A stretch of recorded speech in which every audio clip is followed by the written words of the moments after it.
Clarification.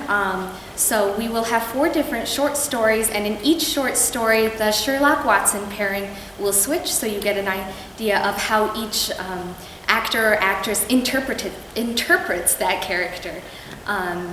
We've put a lot of work into this, and we thank you all for coming and showing your support. So without further ado, The Adventures of Sherlock Holmes.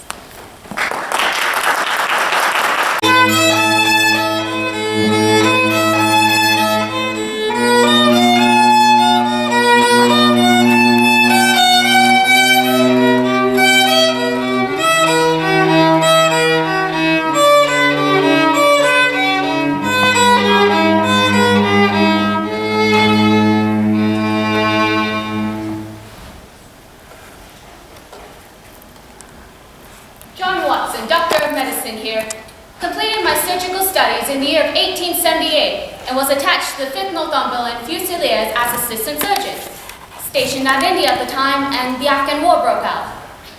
I was struck on the shoulder by 2 bullets as the regiment going there, one shattering the bone, the other grazing the subclavian artery. I was removed with a great train of wounded sufferers to Peshawar, from thenceforth to London, where I rallied and improved. With little coin and few possibilities, I was fortunate enough to be recommended to a young fellow named Sherlock Holmes as housemate. Upon first meeting, we shook hands most cordially. You've been in Afghanistan, I perceive. Yes? How on earth did you know that? Never mind. I'm told you are looking to share some dates. If suitable. I have my eye on a suite in Baker Street, which would suit us down to the ground. You don't mind the smell of strong tobacco here? I indulge in such myself. Good show. I generally have chemicals about and occasionally do experiments. Oh, would any of that bother you? By no means. Let me see. What are my other shortcomings? I get in the dumps at times and will not speak for weeks. Just let me be and I'll be all right. What have you to confess now? I carry a bullpup and object to rouse because my nerves are shaken. I am told I am extremely lazy. Those are my principal vices at present. Do you consider violin playing as a row? Depends on the player. Settle that. And thus it began. His knowledge was extensive. When I asked what his business was, he'd said simply crime and criminals. He settled back, lit a pipe, and claimed that no man who lives or has ever lived has put the same amount of study to crime as he had done. Embarrassing and absurd, I thought, but as time validated, Mr. Sherlock Holmes was and is quite correct.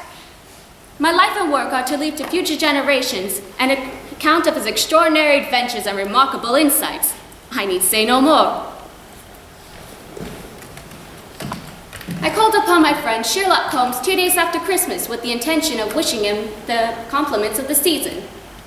He was lounging back in his chair, holding a most disreputable hot felt hat held in his hand. You are engaged, Holmes. Perhaps I interrupt you. No, not at all, Watson. I'm glad to have a friend with whom I can discuss my results, though. The matter's a perfectly trivial one, but there are points in connection with it that are not entirely devoid of interest and even of instruction.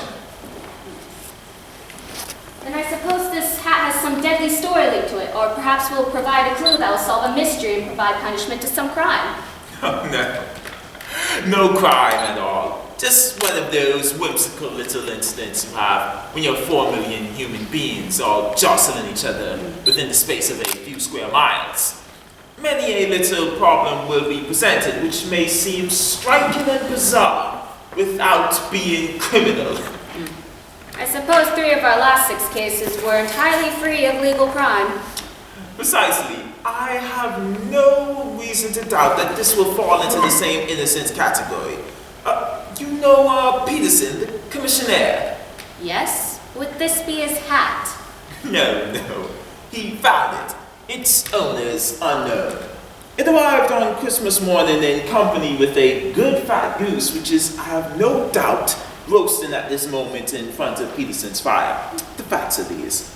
Around 4 a.m. on Christmas morning, Peterson, who as you know is a very honest fellow, was making his way back from some small jollification going homeward.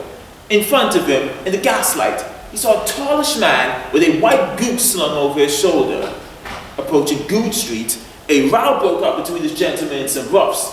One of them knocked the man's hat off, and he raised his stick to defend himself, smashing a shop window behind him. Outnumbered, he dropped his goose, took to his heels, and vanished into a labyrinth of small streets. Peterson returned with this tattered hat and a most unimpeachable Christmas goose. Which he surely returned to its owner. My dear fellow, there lies the problem. It is true that from Mrs. Baker was written upon the card that was attached to the bird's leg, but there are thousands of Bakers and hundreds of Henry Bakers in this city of ours. What then did Peterson do? Well, he brought round both hat and goose to me on Christmas morning, knowing even the smallest issues of matter to me. The goose we retained until it showed signs that it should be eaten, while I retained the hat of the gentleman who lost his Christmas dinner. Did he not advertise? No. Then what clue could you have to his identity? Only as much as can be deduced. From his hat? Precisely. But what can you gather from this battered old hat? You know my methods. Employ them. Ordinary in shape, worse for wear, lined with black silk, discolored. The initials HB and dusty and spotted. Well, one thing you don't know is that you fail to reason from what you see. Then what can you infer? Well, it is probable that the man was an intellectual, though he has fallen on some hard times. There's some evil at work upon him, probably strong drink. This may also account for the obvious fact that his wife has ceased to love him. Astounding. Leads a sedentary life, goes out a little, middle-aged, grizzled haircut within the last few weeks. Also, it is highly unlikely that he has gas laid on in his home. Now you are joking. Not in the least. How can you tell the man's an intellectual? Well, it's a matter of cubic capacity.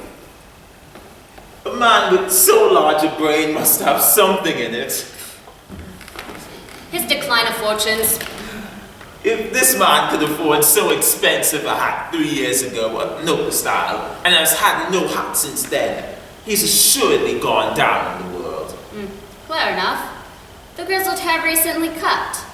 Magnifying lenses disclose grizzled hair ends recently cut by the barber. But his wife, you said she had ceased to love him. If your wife will let you go in such a disreputable hat, you've been unfortunate enough to lose her love and affection. Granted.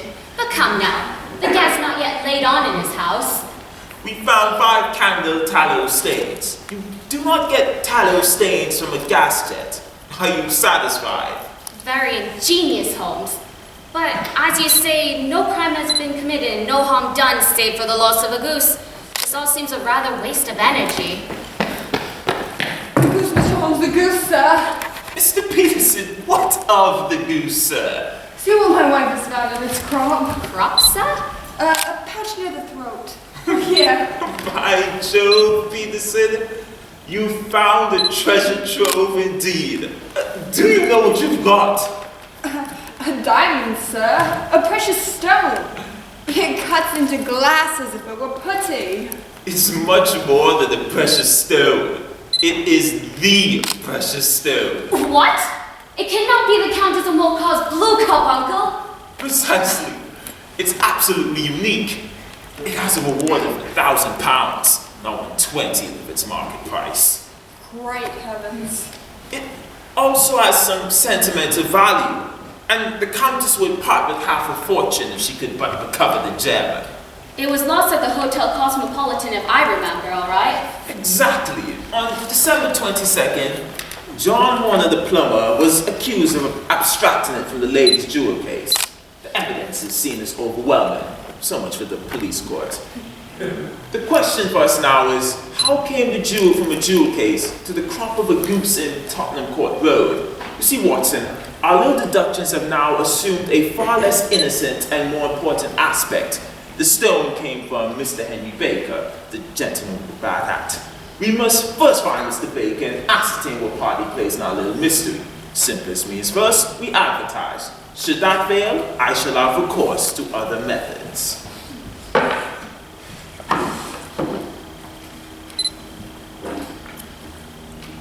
Found at the corner of Goose Street. A goose and a black felt hat. Mr. Henry Baker can have same by applying at 6:30 this evening at 221B Baker Street. Clear and concise. But will he see it? Everyone he knows will direct his attention to it. Here you are, Peterson. Just run this down to the evening papers with you. And the gem, sir? Ah, yes, the gem. I shall keep the gem, thank you. And I say, Peterson, just buy a goose with you on your way. You need to have one in place of the bird that your family must be devouring now. Very well, sir. Good day. Just look how it glints and sparkles. Of course it's a nucleus and focus of crime. Every good stone is. Every facet may stand for a bloody deed. It was found in the southern rivers of Amoy, China, some 20 years ago. In spite of its youth, it has already a sinister history, a suicide and several robberies. All for this 40-gram weight of crystallized charcoal. Greed creates its own objects. I'll lock this up in the strong box and drop a line to the countess to say we have it. Do you think the man is innocent, Holmes? And what of Henry Baker? I think, Watson, that Mr. Henry Baker had no idea that the bird he was carrying was of significantly more value than had it been made of solid gold. Goodbye, Watson. I best be about my professional rounds, but I'll be back at the time mentioned to untangle the tangle.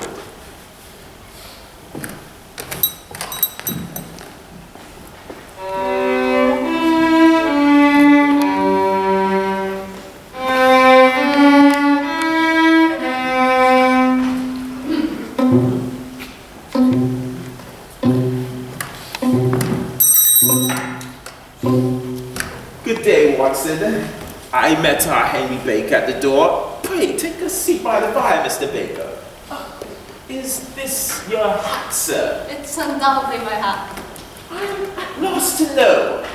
Why did you not advertise? Shillings have not been as plentiful as once they were. I did not wish to spend in the hopeless attempt at recovery.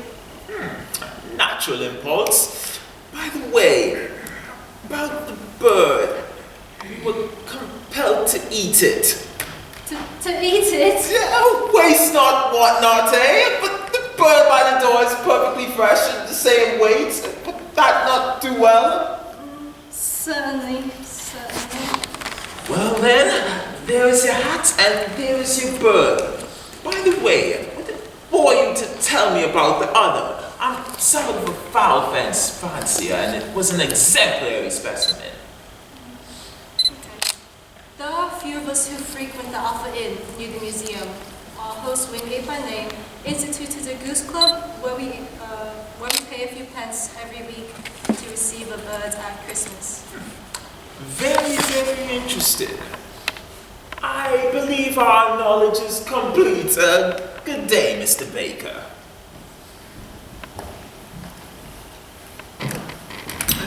So much for Mr. Henry Baker. It's obvious he knows nothing of the matter.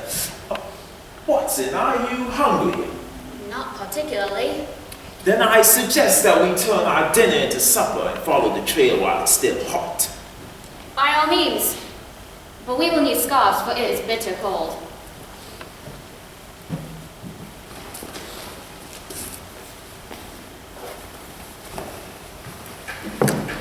Christmas is coming, the goose is getting fat. Please put a penny in the old man's hat. If you haven't got a penny, a penny will do. If you haven't got a penny in the old man's hat. If you haven't got a penny, the goose is getting fat. If you haven't got a penny in the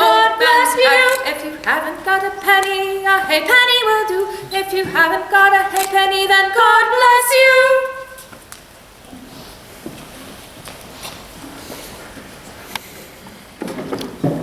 Oh, yes. Bears should be excellent, landlady, if it's as good as your geese. My geese? Yes, I spoke a half hour ago to Mr. Henry Baker, a member of your goose club. Ah, yes, I see. Well, you see, sir, them's not my geese. Indeed? Who's them? Well, I got about 2 dozen of them over at a cellar in Covent Garden. I know those men. Which was it? Breckenridge is his name. Don't know him. To your health, landlady, and prosperity to your home. Good night. Good beer and small information, eh, Watson? Average beer and average information. On we go. Mr. Breckenridge next. Good evening, eh? Cold night. All the same to me, sir. Sold out of, geese, I see. Sell you 100 more tomorrow morning. No good, I'm afraid. There's some still to be sold at the stall across the way there. We were recommended to you. Why? The landlady of the Alpha. Sent you 2 dozen, I believe. And fine birds they were. Now, tell me something. Where did you get them from? Hello, what you be driving at, eh? Let's have it straight or move on, the 2 of you. You see here, fellow, I should like to know who sold you birds that you sold to the Alpha. Oh, would you now? Well, I shan't tell you. How's that? It will not serve. Why should you get a pig up your top coat over such a trifle? Because I'm pestered beyond good humor. There's the things to be sold, money to be paid, and that should be the end of the business. But oh no! It's where are the geese? And who did you sell them to? And what's the price paid? One would think they were the only geese in the entire world to hear the fuss that is made over them. Get a hold of yourself. Look, I'm a 5 on it. That the bird I ate is country bred. Well, then you've lost your 5 or so for its town bred. And I assure you that it is nothing of the sort. And I say it is! Poppycock! You think you know more fowls than I? What about it since I climbed from my cradle? I tell you with no uncertain terms, them birds that went to the Alpha was town bred! Ridiculous. Ridiculous, eh? Would you bet a cold British coin then? You know, I don't like to impose on a gentleman so obviously wrong. Hey, Watson, I'll have a sovereign on it, just to teach you not to be so obstinate. Delicious, I say. Absolutely tasty. Now then, Mr. Cocksure, I thought I was out of geese, but before I finished, you'll find there's still one left in my shop. You see this little book? That's the folk from whom I buy. On this here page is the country folk, and this other in red ink is a list of my town supplies. Now just read out the 3rd name, eh? Oh, sorry, it's upside down. I'll just turn it around. Yes, Mrs. Oakshott, 117 Brookston Road, 249. And read out the last of the entry. December 22nd, 24 geese at 7 shillings. And underneath, Sold to the Wingate of the Alpha. done and won. Deeply chagrined is what I am. As you should be, sir. Trifle with my knowledge of where a goose comes from and where it went. So much for you and your ridiculous hat. Dear me, Holmes. I thought there would be fisticuffs. I'm quite fond of fisticuffs, and I know his sword, Watson. I dare say, if I offered the fellow £100, I would not have gotten as complete information as I got based on the idea that he was doing me in on a wager. Glad you're right, old man. You know, I fancy, Watson, we are reaching the end of our quest. The only question for us now is should we visit Mrs. Oakshott tonight or reserve her for tomorrow? I've had enough of geese tonight. I wish you was all the devil together. You bring Miss Oakshott here, I'll answer to her, but what have you to do with it? Did I buy the geese from you? No, but one of them was mine all the same. Well, then go ask Miss Oakshott for it. I did. She said to ask you. You can ask the king of pressure for all I care. Off you go before I eat you for supper. This should save us considerable time. Let us see what is to be made of this fellow. You there. What is it you want? A moment of your time, sir. All right. Who are you? I couldn't help but overhear the questions that you were putting forth to the salesman over there. I think I can be of assistance to you. My name is Sherlock Holmes. It is my business to know what others don't know. And what is it that I don't know? Well, you are endeavoring to trace some geese that was sold by Mrs. Oakshott at Buxton Road to a salesman named Breckenridge, sold in turn to the Wingate of the Alpha, who has a goose club that a Mr. Henry Baker is a member. Sir, you are the very man who I have been longing to meet. I can't begin to express how interested I am in this matter. Well then, we had best discuss in a cozy room instead of this windswept market. But pray tell me, before we go further, who is it I have the pleasure of assisting? John Robinson's the name. No, the real name. It's always awkward working with an alias. Well then, James Ryder. Precisely so. Head attendant at the Hotel Cosmopolitan. Come along, Mr. Ryder, and all shall be revealed.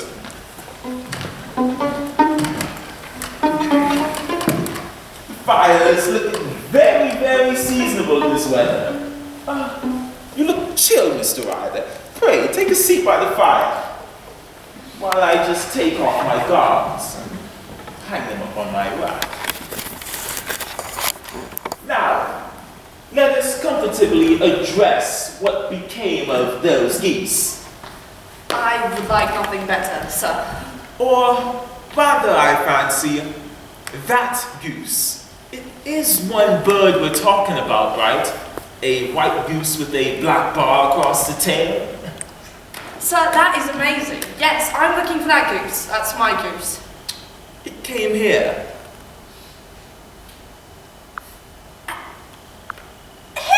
You said. Yes, and quite the bird it proved to be. And very intriguing. After it died, it laid an egg. Strangest thing ever. The bonniest, brightest little blue egg that ever was seen. The game's up, Ryder!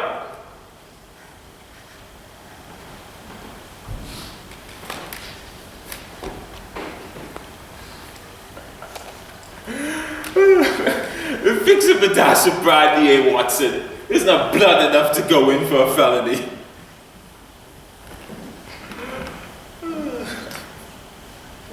What's a day?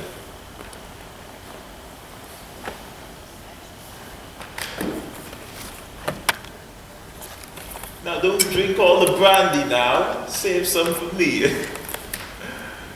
So I see that you are looking a bit more human. Now I have every link in my hand and all the evidence that I could possibly need. So there's little you need tell me. But tell me, Ryder, you heard of this blue stone of the Count of Montparnasse? It was Catherine Cossack who told me of it. I see. Her ladyship's waiting maid.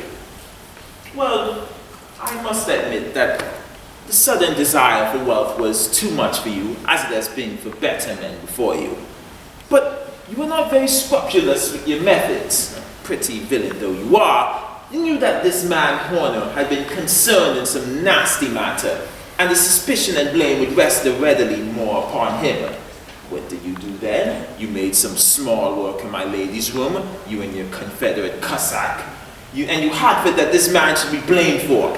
You then rifled the jewel case, raised the alarm, and had this unfortunate man arrested. You then... Sir, for God's sake, have mercy on me. I'm sorry. Please. Think of my mother and my father. It would kill them if they knew, please. I never went wrong before, and I never will again. Please, I promise, I will swear it on the Bible. If you've got one here, please, sir, just don't take me to the courts. I am begging you, please. Get back into your chair. It's all very well to cringe and crawl now.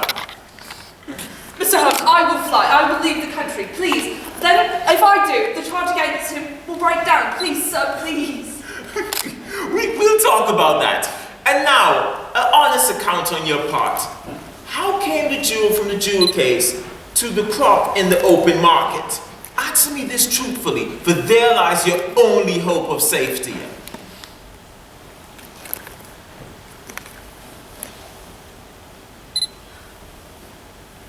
Right, then. Okay, I'll tell it to you just as it happened, sir. Give me that one first. That's too much brandy now. Just get to the story, please.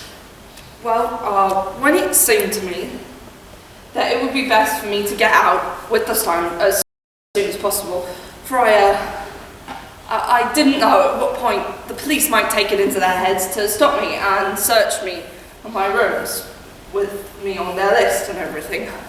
As well they might. I didn't know where the stone might be safe. It obviously wouldn't be all right at the hotel. There was nowhere there. So I made for my sister's house. She'd married a man named Oakshott and lived in Brixton Road. She fattens fowl for the open market. For all that it was a cold night, the sweat was just pouring down my face before I even arrived. And when I got there, my sister asked me what was the matter and why I was so pale. But I told her that I was just upset about the robbery. Which I suppose is true, but not necessarily in the sense that she thought it was. After that, I went out into her backyard, smoked a pipe, and wondered what on earth to do. Excuse me, please. Can you just get on with it? Be brisk. Right, I'm sorry. Thank you. I'm sorry. I had a friend once called Maudsley, who went to the bar and served some. Get on with the story, please. Some time in Pentonville prison. He spent some time in Pentonville prison. And we fell into talk once about thieves and how they could get rid of what they stole. I knew that he could tell me how my stone could be turned into money. And of course, I have a bit on him from the past, and so I know he won't go to the police, right, if I talk to him. But I worried that on my way to him, I'd be stopped and searched. So as I stood there in my sister's yard, wondering what to do, thinking, planning, I kind of noticed the geese sort of milling about my feet, right, my sister's geese. And all of a sudden, this brilliant idea came into my head as to how I could fool the greatest detective who ever lived. Could you indeed? It would seem not. Well, a couple of weeks ago, my sister told me that I might have a pick of her geese, my pick of her geese, for Christmas, for my Christmas table. Because I've liked geese ever since I was little. I like eating them. It's, yeah, that. So I decided that I might as well take that goose now. I looked about and picked a fine goose, white with a bird tail, like you said.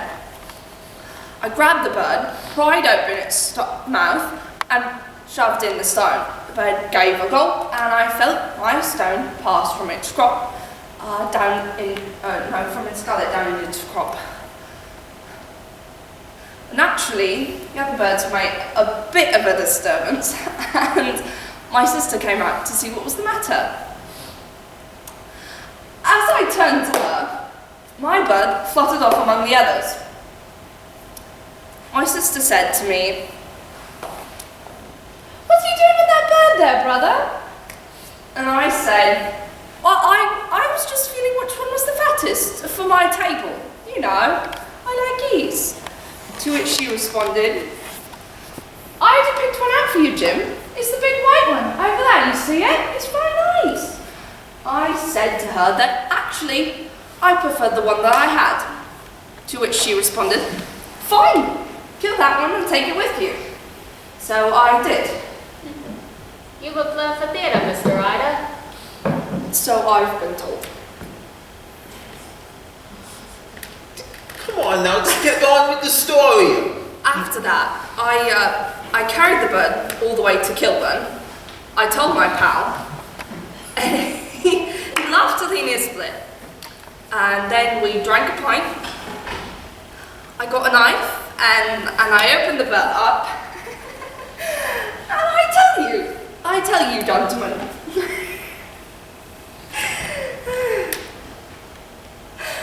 my heart turned towards it, for there was absolutely no sign of the stone. Well then, naturally, I rushed off to my sister's, pell-mell. And when I get there, there's not a bird in sight! "Where are they all, Maggie?" I cried. Gone to the dealers. Yes, exactly. Which dealers? Breckenridge of Covent Garden. There were two of those geese with the bobtail. Life surprises, eh? Well then, it was crystal clear to me, and I raced off to this Breckenridge, as hard as my legs would carry me. But he'd sold the lot off at once. And he wouldn't tell me where it had gone. You heard him yourselves tonight. He's not very talkative. You know, it's funny. My sister thinks I'm going mad. I'm starting to think it myself. You know? Oh! And now, Mr. Holmes, now I'm branded without ever having touched the wealth for which I sold my good name. Oh, God help me. Oh, God help me.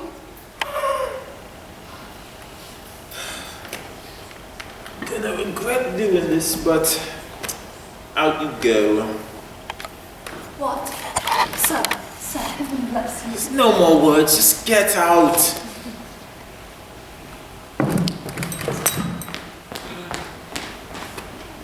After all, Watson, I'm not retained by the police to supply their deficiencies. If Horner were in danger, that would be another case. But this man will not appear against him, and the charges must be dropped. I suppose I'm committing a felony, but it's quite possible that I'm just saving a soul. That man is too terribly frightened. He'll never go wrong again. Send him to jail once and you create a jailbird for life. Besides, it's the season of forgiveness. Chance has put in our way a most singular and whimsical problem, and its solution is its own reward. Quite energizing at best.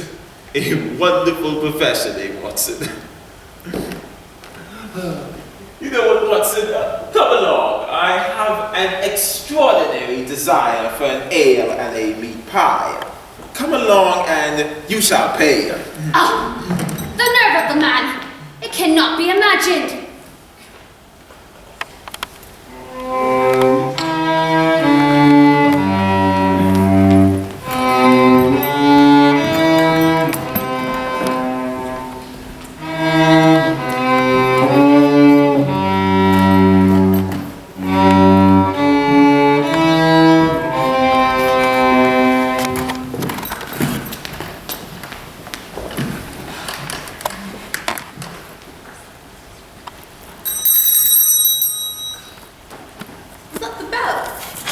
A street vendor, more likely.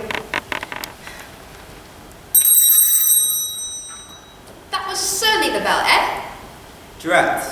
Who will come this late? A friend of yours, perhaps? Except for yourself, I have none. I do not encourage visitors. A client, then? If so, it is a serious case. Nothing less would bring anyone out at such an hour. If we keep solving cases at this rate, Watson, there will be a criminal left in London by dawn. No rest for the weary, eh? More likely some crony of the landlords. Come in. I trust that I am not intruding. Not at all. Feel that I bring some traces of the rain and storm into your snug chamber. Your coat and umbrella. They may rest here upon the hook when we drive present. You've come up from the southwest, I see. Yes, from Horsham. Yes, the clay and chalk mixture which I see upon your shoes. It's quite distinctive. I've come for some advice. That is easily got. And help? Not always so easy. I've heard of you, Mr. Holmes. I heard from Major Prendergast that you helped him in the Tankerville Club scandal. Ah, yes, of course. Wrongfully accused of cheating at cards. He said you can solve anything in hand. He said too much. Quite right he was. I've been beaten 4 times. 3 times by men and once by a woman. But what does that compare to your successes? I have been generally successful, yes. Ah, then you shall do so with me. Favor me, if you will, with some details of your case. It is not an ordinary one. A mysterious, inexplicable chain of events. You fill me with interest. My name is Jade Openshaw, but my own affairs have, what I can infer, little to do with this dreadful business. It is a hereditary one. My mother, my uncle, my grandfather had 2 children. My Uncle Elias and my mother Josephine. My mother had a small business in Coventry, where she enlarged in the invention of bicycling. She was a patentee of the Openshaw unbreakable tires. Her business met with such success that she was able to sell it and retire upon a handsome competence. Do go on. Well, my Uncle Elias immigrated to America when he was a young man and became a planter in a place named Florida. He rose to colonel during the Civil War in defense of horrid slavery, and when he laid down his arms, he returned to his plantation. Subsequently, he returned to Europe and took up a small estate in Sussex.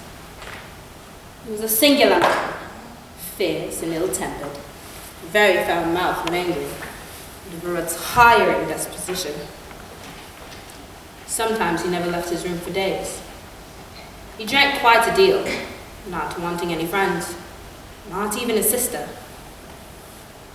He took a fancy to me when I was 12 and took me in. When sober, he fancied playing backgammon and cards.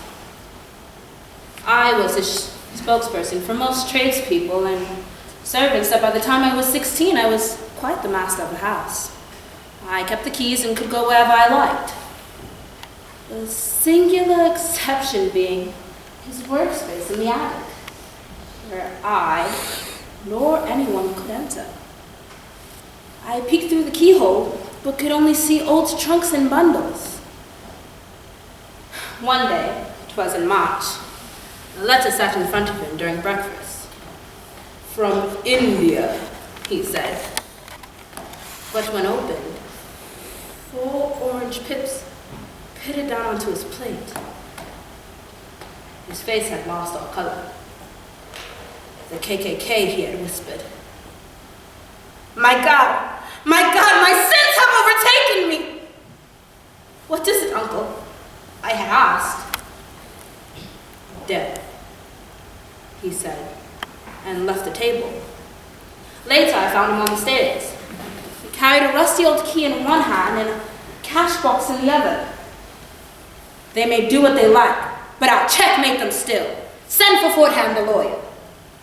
The lawyer was called in, and I was asked to leave the room. Later, I was called back. The fire burned bright.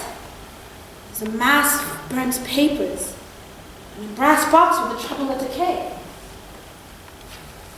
I wish for you, Jade, to witness my will. I leave my estate to my sister. Your mother will no doubt pass down on to you. I say, leave it to your deadliest enemy. Kindly sign what the lawyer showed you.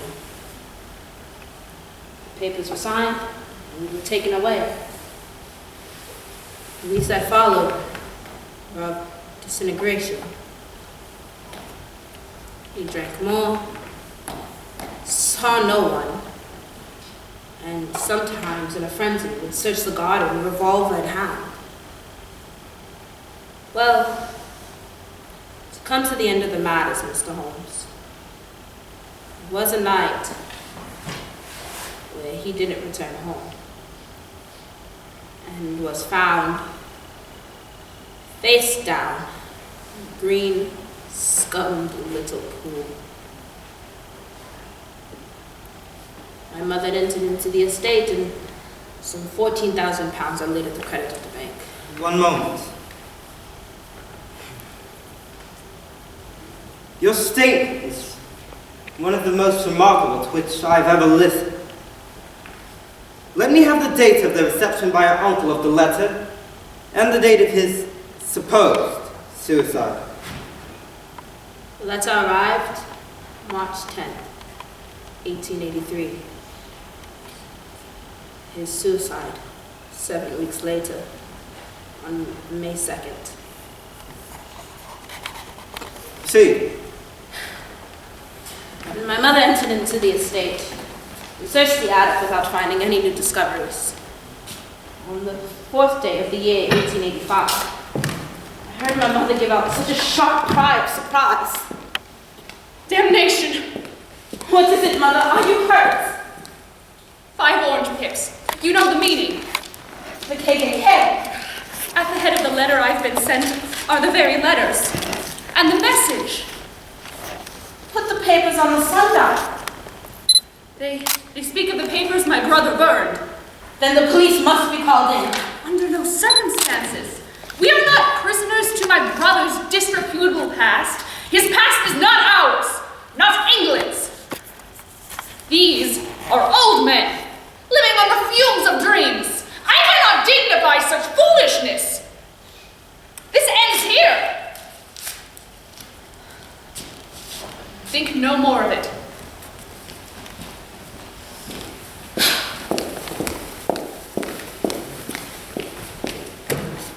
did you speak of it again? It was in vain to argue with her, but my heart was filled with such foreboding. 3 days had passed since the coming of that letter. My mother went to go visit a friend who was a general at Post Up Hill, who sent me this.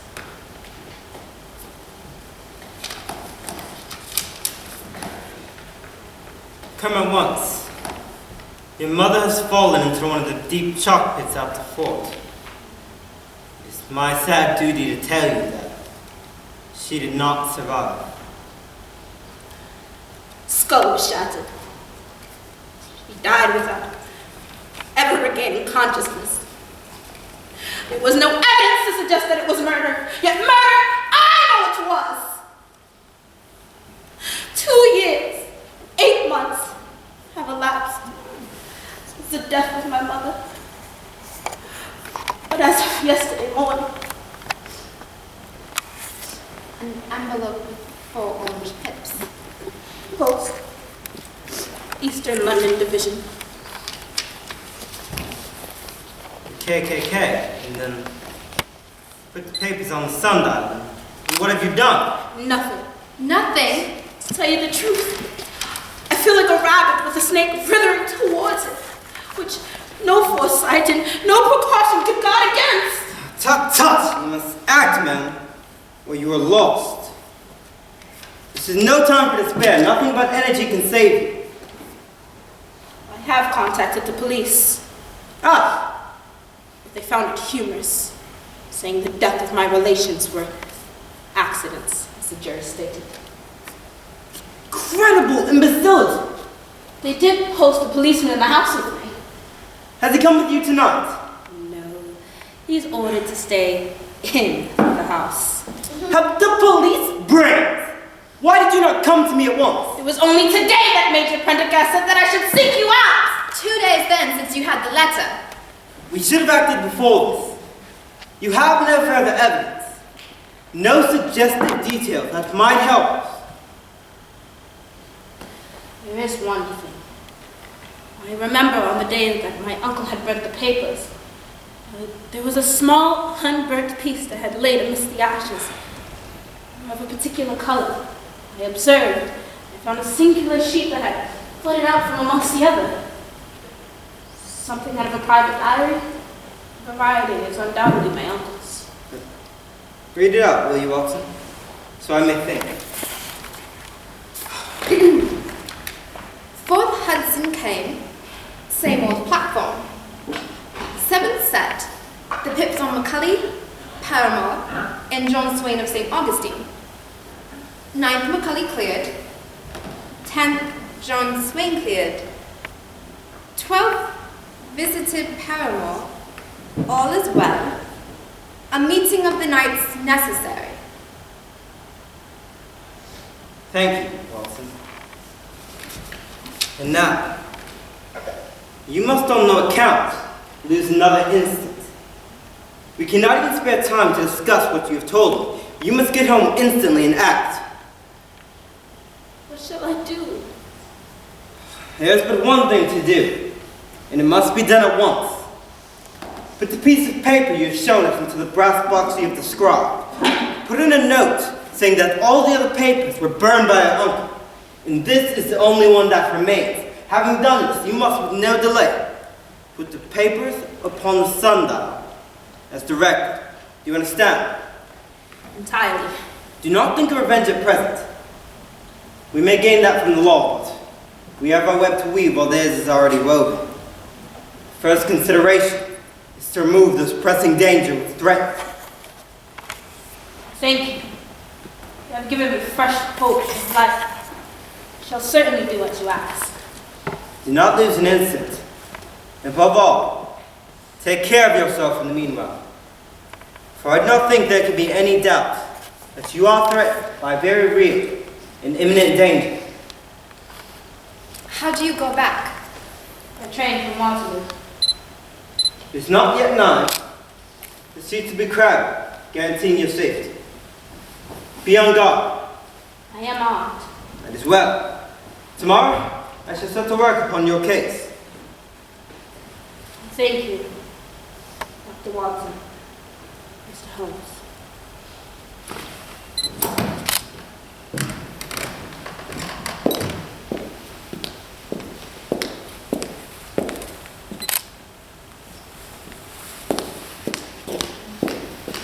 Wonderful! How so? I think, Watson, that out of all of our cases, we've had none as fantastic as this. Tadovich walks among great perils. But have you formed any definite conception as to what these perils are? My dear Watson, there can be no question as to their nature. Who's this KKK? And why is this unhappy family pursued so? The ideal reasoner would, when she had once been shown a single fact in all its bearings, deduce from it not only all the chain of events which follow from it. As anthropologists correctly describe the whole animal from one single bone, so the careful observer should be able to recreate what has preceded and what will follow an incident. Problems may be solved in the study, which has baffled all those who sought a solution at the scene. To carry this out, however, to its highest pitch, it implies the possession of all knowledge, a somewhat rare accomplishment. It is not so impossible, however, that a man should possess all knowledge surrounding one outcome. If I remember rightly, you on one occasion, in the earlier days of our friendship, defined my limits in a very precise fashion. Yes, it was a singular document. Philosophy, astronomy, and politics were marked at 0, I remember. Botany, mathematics, geology, analogy, sensational literature, and crime records were so high as to be immeasurable. Those and personal qualities, as in violin prodigy, boxer, swordsman, and self-poisoner by use of tobacco, were also highly scored. Well, I say now, as I said then, that a man should keep his little brain attic stocked up with all the furniture that he is likely to use, and the rest of it should be stored in an outbuilding where he can get at it if he wants it. Now, Watson, hand me down the letter K in the American Encyclopedia, thank you. Where to start? Perhaps with the strong presumption that Colonel Openshaw had some very strong reason for leaving America for the lone life of an English provisional town. I would posit that he betrayed this KKK and flooded with papers that incriminated its wealthiest members. They did not hunt John's family. They hunt the papers, which no longer exist. Did you, Watson, mark the postmark on the letter she showed us? The first was from Pondicherry, the second from Dundee, Indeed. and the third from London. From East London. What did you deduce from that? They are all seaports. The writer was on board of a ship. Excellent. There can be no doubt that the probability, strong probability, is that the writer is on board of a ship. Another point in the case of Pondicherry. 7 weeks elapsed between the threat and the fulfillment. In Dundee, it was only 3 or 4 days. Does that suggest anything? A greater distance to travel. But the letter also had a greater distance to come. Then I do not see the point. I presume this vessel to be a sailing ship. They always send their warning before them when starting their mission. For instance, in this case of Pondicherry, the 7 weeks represented the difference between the mailboat which brought the letter and the sailing vessels which brought the writer. Indeed, that clarifies. And now we see the deadly urgency of this new case, and why I urged young Openshaw to caution. The blow has always fallen at the end of the time it would take these senders to travel the distance.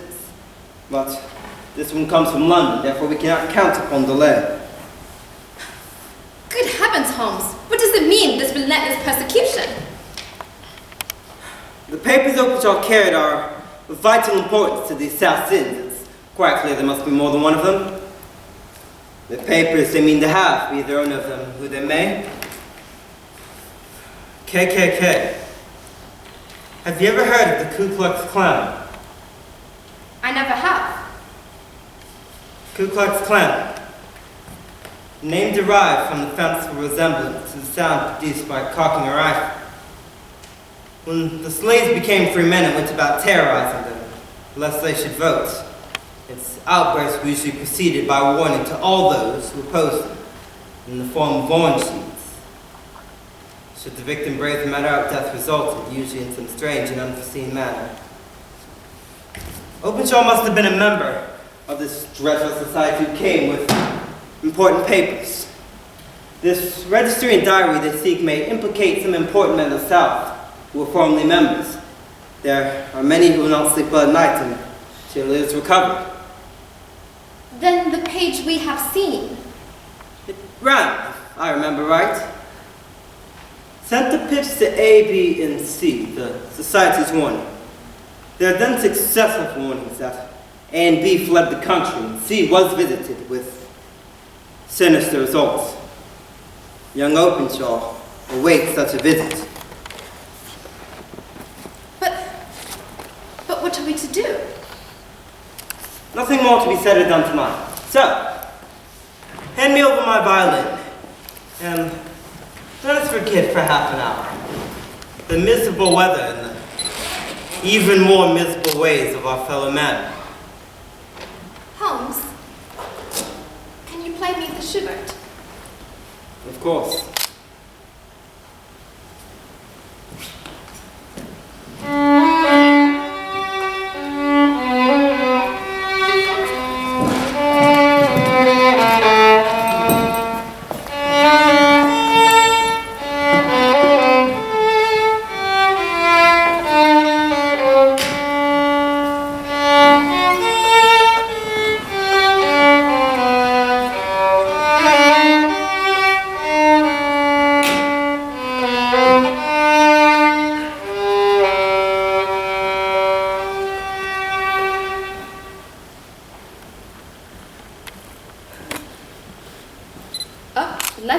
early, Holmes. You'll forgive me for not waiting for you. I foresee a very busy day before me in this case of young Openshaw, but it is well in hand. You are too late, Holmes. Impossible. Tragedy near Waterloo Bridge. My eye caught the name of young Openshaw. The account, Watson. Quickly. Between 9 and 10, Police Constable Cook, on duty near Waterloo Bridge, heard a cry for help and a splash in the water. A body was eventually recovered, one Jade Openshaw, who resides in Horsham. It is conjectured that in her haste to catch the last train and the darkness, she missed her path and fell some 20 feet to a dock for river steamboats. The body showed no trace of violence other than the fall. This is the most dreadful, and I'm to blame. The dock for river steamboats is nowhere near Waterloo Station. You warned her not to deviate from the main thoroughfare. I let her alone, Watson. I was certain they would not strike at a crowd. Fool! How could they have decoyed her down there? The embankment is in no way on the direct line to the station. This will forever be on my conscience, Watson. I was too certain that I had these miscreants hemmed and within my grasp. Poor young lady, that she should come to me for help, and that I should send her away to her death. My revenge is certain. Too late. I have them in the hollow of my hand. At the very least, young Openshaw shall not long remain unavenged. 5 orange pips. We'll put their own devil's trademark upon them. To Captain James Calhoun, ship Lone Star at Savannah, Georgia. Who is this Captain Calhoun? He's the leader of the gang. I shall have the others, but he's first. How did you trace it then? I spent the night over at Lloyd's registry and files of old papers following the future career of every vessel, which touched at Pondicherry in January and February of '83. Of these, the Lone Star instantly attracted my attention as it is named after one of the states of the Union. A place called Texas, I believe. When I found that the Lone Star was also there in January of '85, my suspicions became a certainty. I then inquired as to the vessels which are presently in the port of London. And? The Lone Star arrived here last week.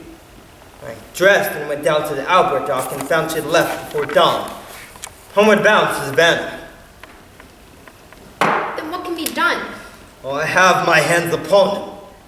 He and his 2 mates are, I learned, the only native-born Americans on the ship.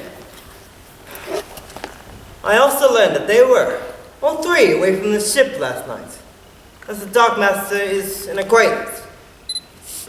By the time the Lone Star reaches Savannah, a cable will have informed them that the 3 gentlemen are badly wanted here, upon a multiple charge of murder.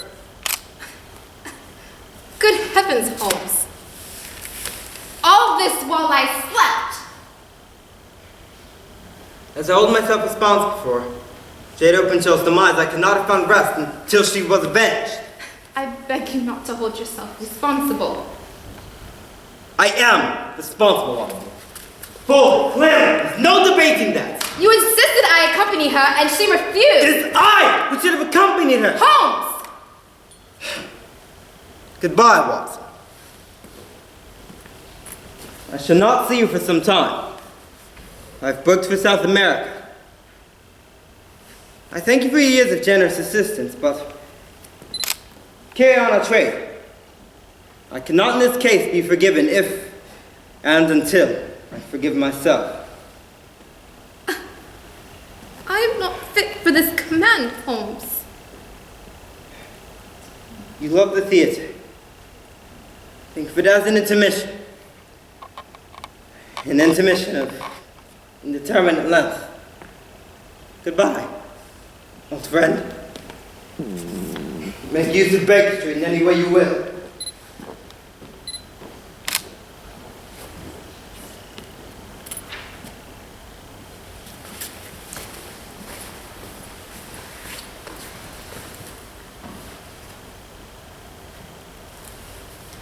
An intermission then.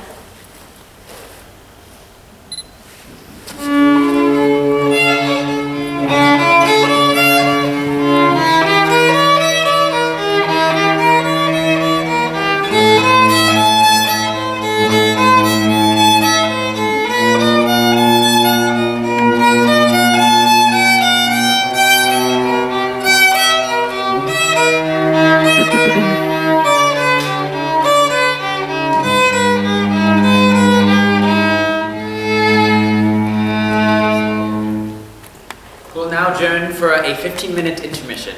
Thank you.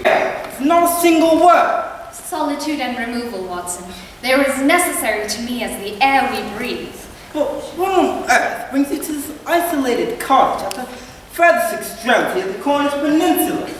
Language, Watson. Since we left, I have devoted myself to the study of language's structure. It's most fascinating.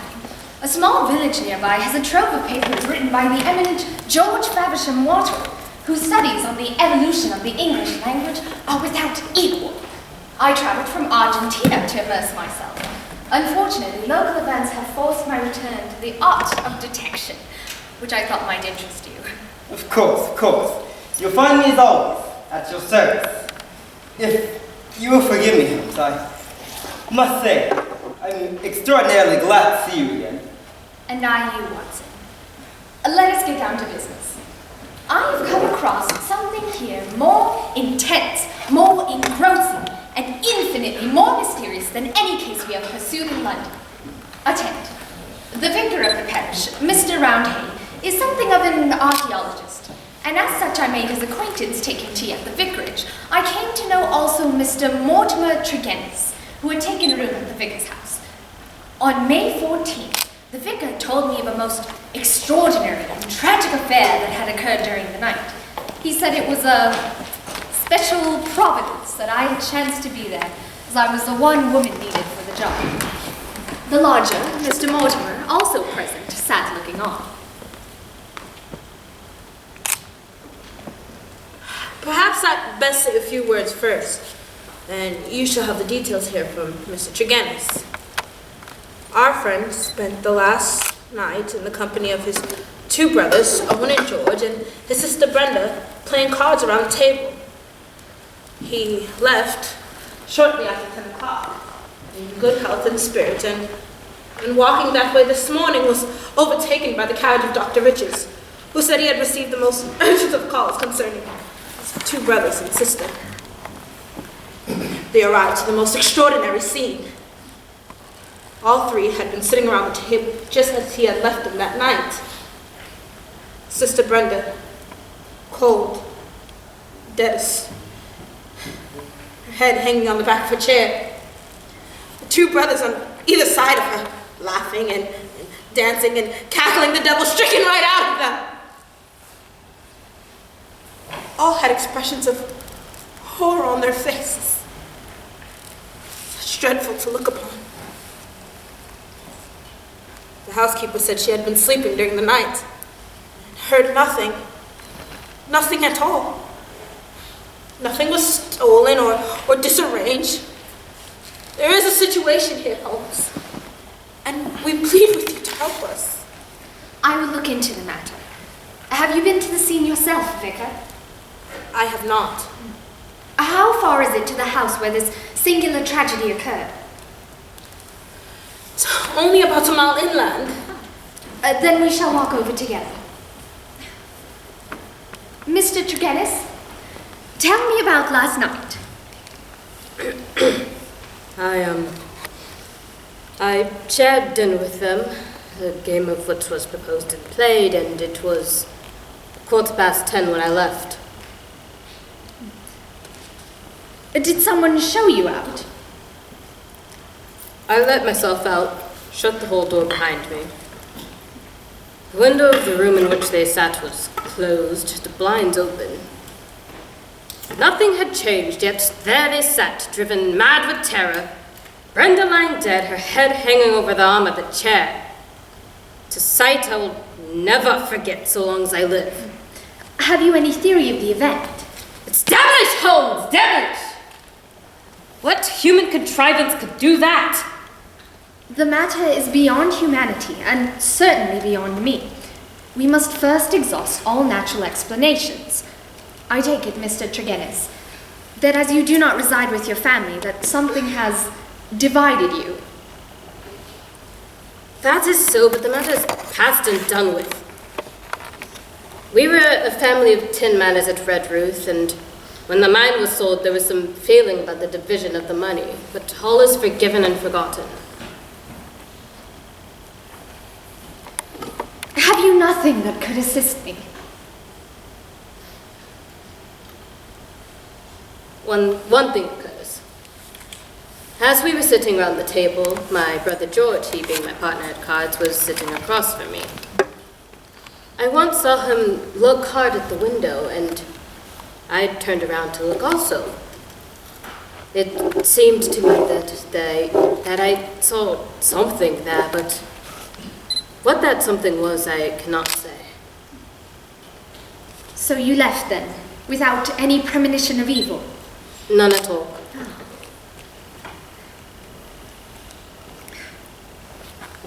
Remarkable. This is most remarkable. I think we had better examine the house without delay. This is a most singular problem.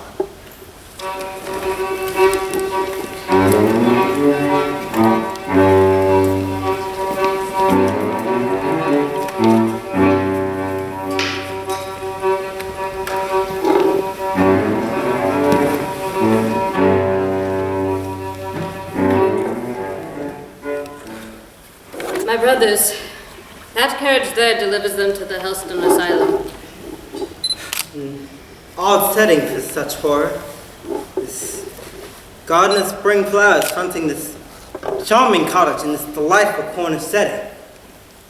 Odd, to say the least. You questioned the housekeeper, right, Watson? Did she say anything of value? She had nothing in the night. She fainted with horror upon entering the room in the morning, seeing that dreadful company around the table. When somewhat recovered, she sent the farmlad for the doctor. May I speak openly with you, Mr. Tregennis? You must. In the sitting room where this tragedy occurred, the charred ashes of an overnight fire lay in the grate. I'm sure you remember the 4 guttered and burnt out candles on the card table. I examined the floor, the ceiling, and the fireplace, and didn't make much discovery. But what fire? Had they always a fire in a small room on a spring evening? The night was cold and damp, Holmes. What will you do now? I think, and forgive me, Watson, that I will resume that course of tobacco poisoning which you have so often and so justly condemned. I will return to the vicarage, for there is unfortunately little to detain me here. I will turn the facts over in my mind, Mr. Tregennis. Should anything occur to me, I will surely pass it on.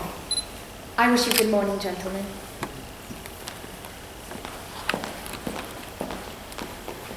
So we have made no advances then? It is difficult to know, Holmes. When she examined the room of the event, her eyes bright, but why? I cannot explain.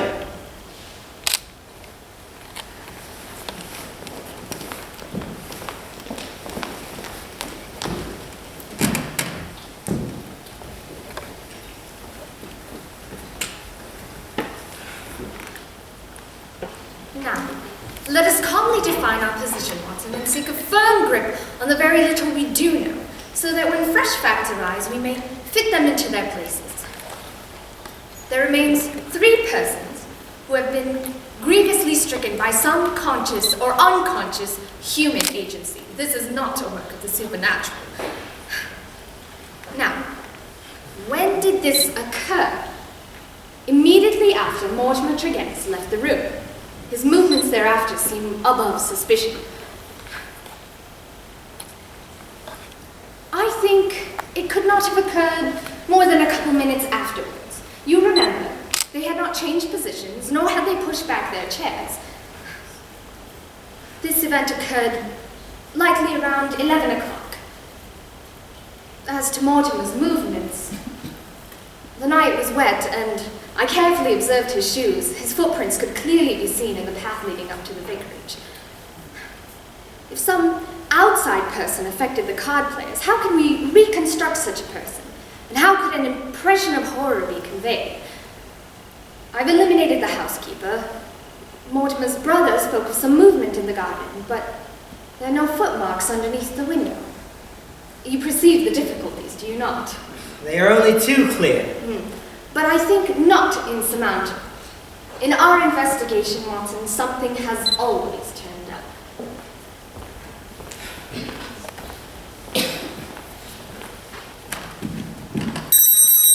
Did you plan that, Holmes? Unfortunately, I did not.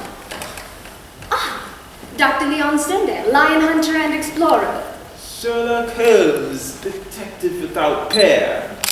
How on earth did you know that? Yes.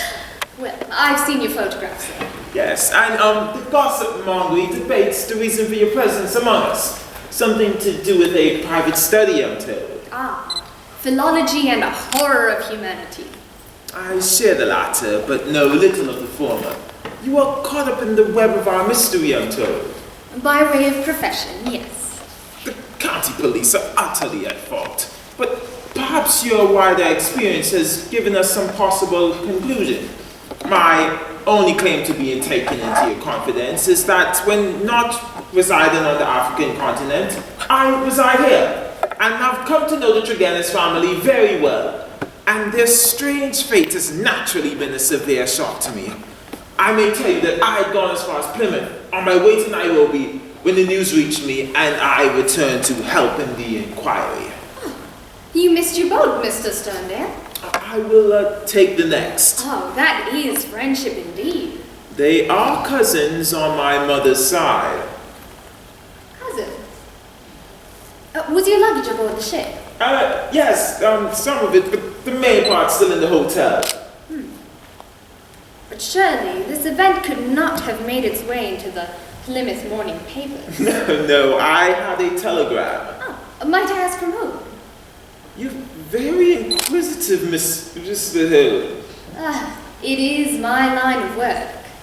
And I have no objection to telling you. It was Mr. Anna, the vicar, he communicated. Thank you, Dr. Sterndale.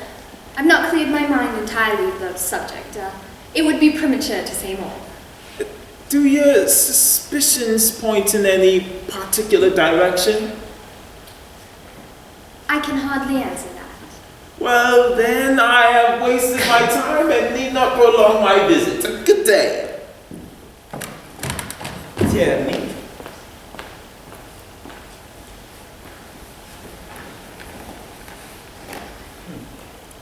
I received a letter from the Plymouth Hotel, Watson. It appears that he did indeed spend the night there, and he has actually allowed some of his luggage to go on to Africa without him. What do you make of it, Watson? He's deeply interested. Interested to a remarkable degree.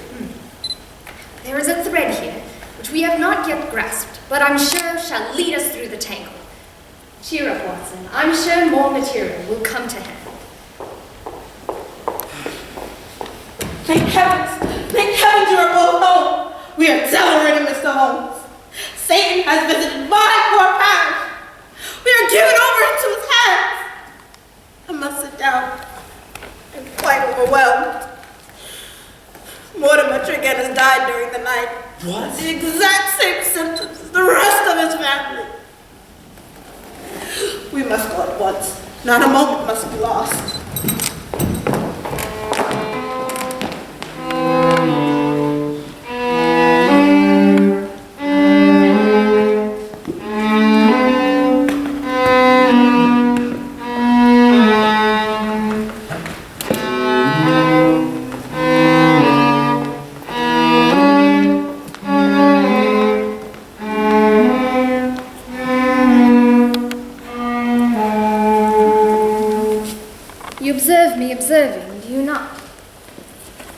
measure very fiercely your surroundings. Fully clothed, though there are signs that he dressed quickly. The upstairs window is very intriguing, as well as the view from the lawn to the window. I hope you don't mind, Victor, but I've scraped some of the ashes from the top of the chimney, which I've placed in an envelope. I'm glad to see that my investigation here has not been entirely barren. Vicar, I would be deeply obliged if you gave my compliments to the police inspector, directing his attention to the sitting room lamp and the bedroom window. Each is suggestive, and together they are almost conclusive. Come along, Watson. I think we shall be better employed elsewhere.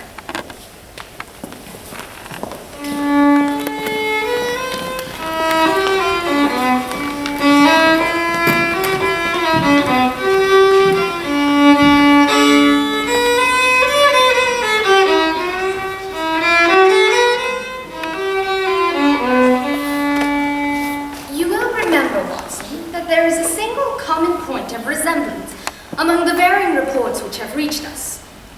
This concerns the atmosphere of the room, or its effect on people entering it for the first time. The doctor felt quite dizzy and was forced to sit down. Mrs. Porter, the housekeeper, fainted upon entering and ever afterwards kept a window open. Mortimer Tregennis himself complained of an unpleasant stuffiness. Slightly acidic, I believe he said. In each case, a poisonous atmosphere. In each case, there is also combustion in the room. In one case, the fire, and in the other, the sitting room lamp.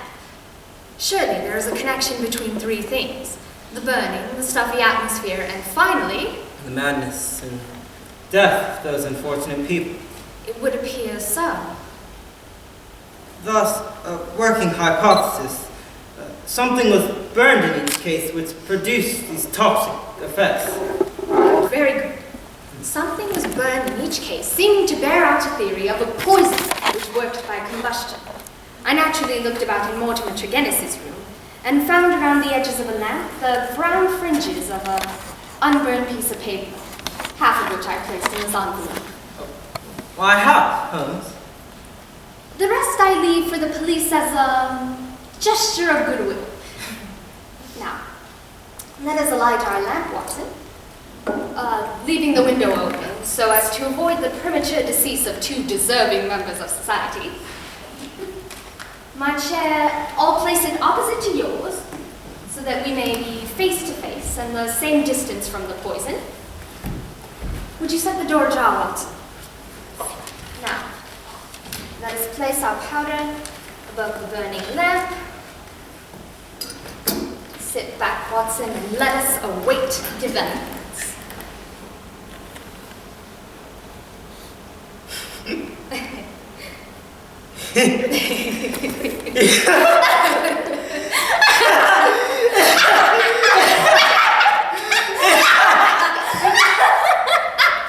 No!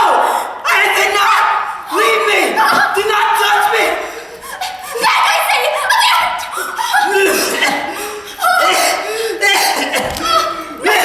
Do not, Watson!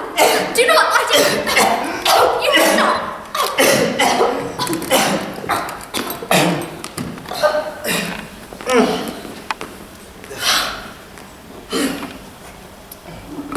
What has happened, Holmes? I owe you my greatest thanks and my deepest apologies, Watson. That was an unjustifiable experiment for oneself and doubly so for a friend. I really am very sorry. No. Not if it moves us forward. It is my greatest joy and purpose to be of assistance to you. It would be superfluous to drive us mad, my dear Watson. A candid observer would certainly say we had been so for years. Your powder. In fact, very sudden and severe, and I'd say there's no longer shadow of a doubt as to how these tragedies were produced. None whatsoever. I think we must admit to this man, Mr. Tregennis, being the criminal in the first case and the victim in the second. You will remember There is some talk of a family quarrel followed by a reconciliation. However, I read Mr. Tregennis as a man of a not very forgiving disposition. Well, what is the idea of someone moving in the garden? He had a motive in misleading us. Then, must we say his own death was suicide? A useful supposition, but there are cogent reasons against it. Fortunately, there is one man in England who knows all about it, and we shall hear the facts from his very lips.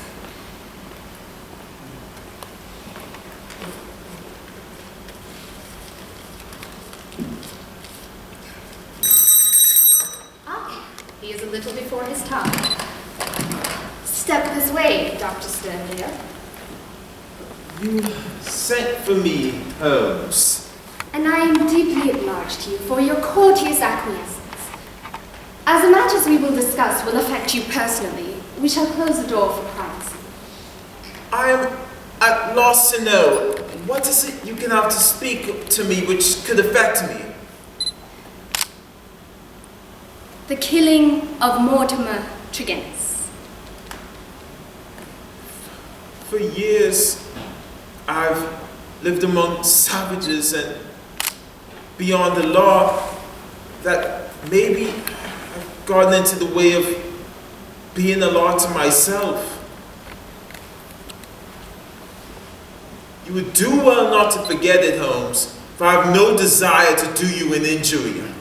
Nor have I any desire to do you an injury, Dr. Sternlier. Surely the clearest proof of this is that knowing what I know, I have called for you, and not the police. Is this some bluff upon your part, Holmes? If that's the case, then you've chosen a bad man. Let's have no more beating around the bush. What do you mean? I will tell you. And the reason I will tell you is that I hope frankness will beget frankness. My next steps rest entirely upon your own defense. What defense against what? Against the charge of killing Mortimer Tregennis. Do all your successes, sir, depend upon this prodigious power of bluff? The bluff, sir, is upon your side and not mine, Dr. Leon Sternlier.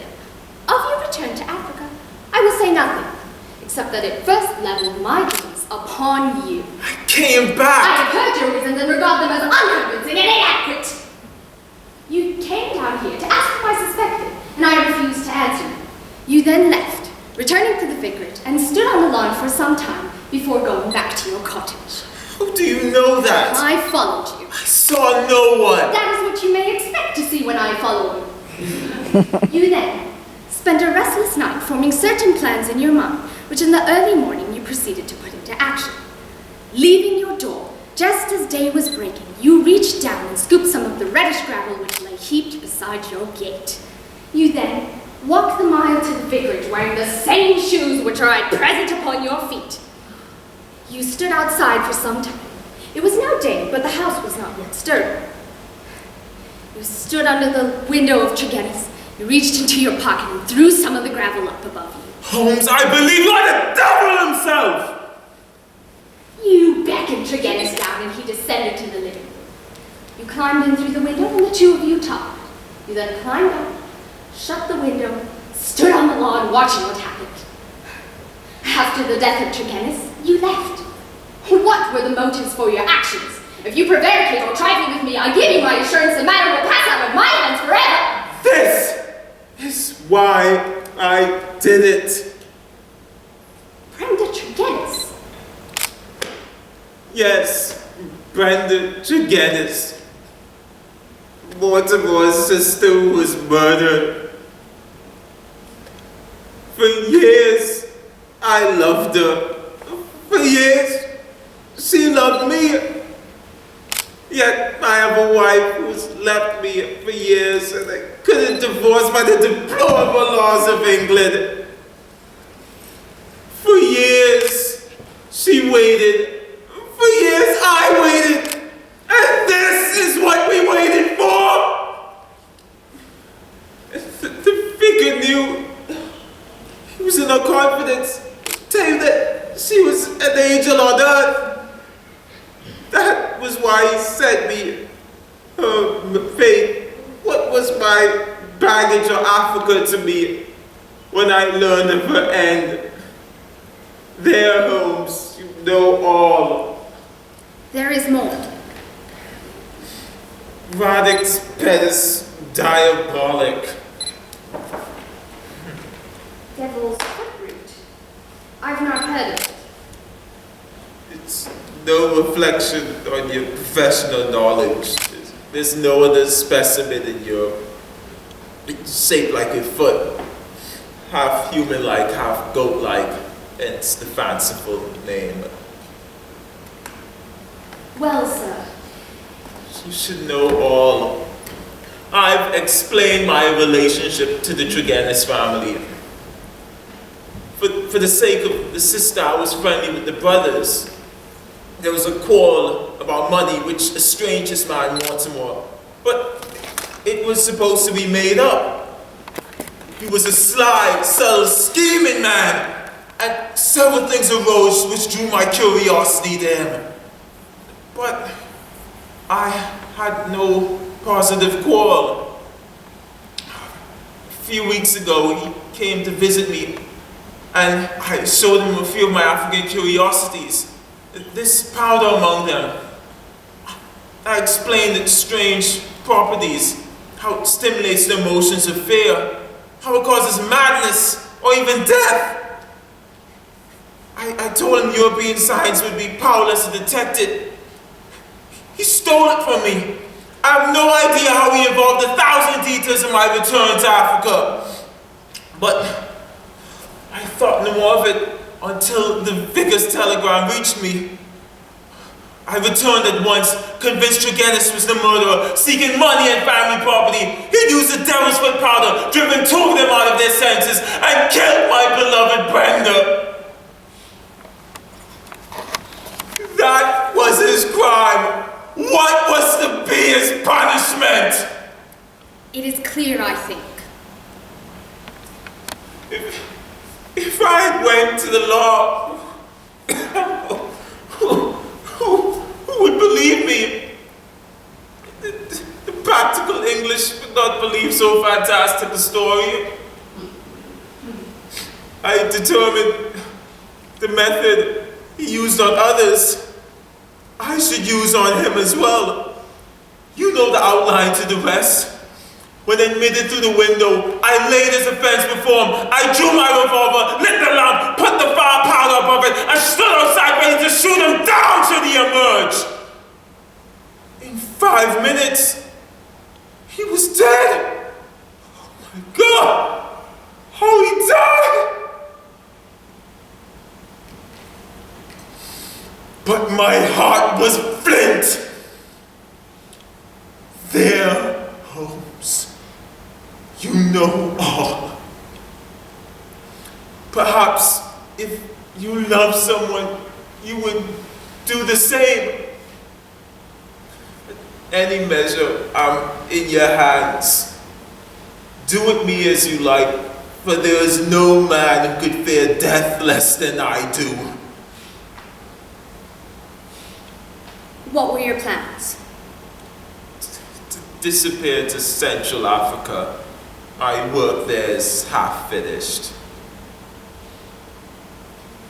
Go, Dr. Sterndale. Do your other half.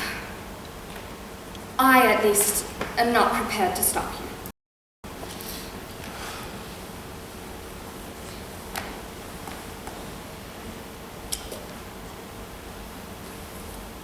Thank you, Holmes. We shall not meet again. Dr. Watson, good afternoon.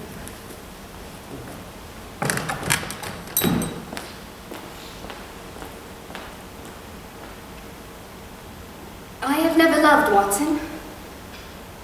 But if I had, and the man had met such an end, I fear I would not act much different than our lion hunter had.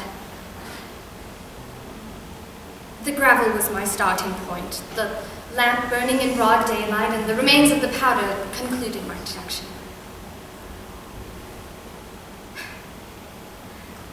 Do you know, Watson, if I were to abandon the roots of the Cornish branch of the Celtic speech and return to the practicalities of our trade, would you think less of me? I should be, my dear Sherlock Holmes. Delighted. I loathe sentiment, Watson, particularly my own. Come along, let us find a train schedule. But your books, Holmes. There is no end to books, Watson.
London and the exhilarating smell of rotten fish. How could any man resist? It is you, Holmes, who cannot resist it. You are driven off and drawn in the same moment. Every man has his madness, and this is yours. My madness, Watson, is the art of detection, or rather, the architecture of logic. Logic is the madness of which I find no escape. Yes, the art of logic. Contradiction of terms, Watson.